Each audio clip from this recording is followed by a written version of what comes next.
Nada, que nos sentimos encerrados y bastante injusto. Mal, porque tenía que estar todo abierto.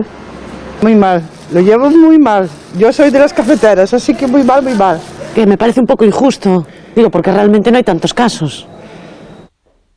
Son los vecinos de uno de los pocos municipios españoles en los que todavía se mantiene el confinamiento perimetral. Quedan dos en Extremadura, Jerez de los Caballeros y Arroyo de San Serván. Otros dos en la provincia de Sevilla, La Algaba y La Campana, y en Galicia, Mos en Pontevedra y A Pobra do Caramillal. En A Coruña, una localidad costera donde hoy Eva Conde arranca el verano sin visitantes. Sí, algo impensable aquí en este pequeño pueblo de la comarca del Barbanza. Para que se hagan una idea, un día como hoy, un fin de semana en pleno mes de junio y con temperaturas veraniegas, las calles y las playas estarían llenas de gente, llenas de turistas. Pero A Pobra do Caramillal sigue con un nivel máximo de restricciones. ¿Y esto qué significa? Pues que se mantiene aquí el toque de queda, también el cierre perimetral, y la hostelería permanece cerrada. Hoy hemos estado aquí y sus vecinos nos han contado cómo se sienten y cómo estas restricciones están afectando a la vida del municipio.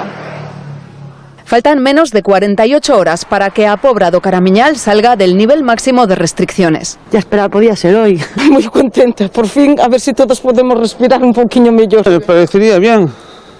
Yo comprendo que cerrando los bares esto va, la economía va mucho para abajo. Hasta entonces, aquí mantienen el toque de queda y el cierre de la hostelería. La situación es traumática, pero no solo por el ámbito económico. La incertidumbre que nos acecha es bestial.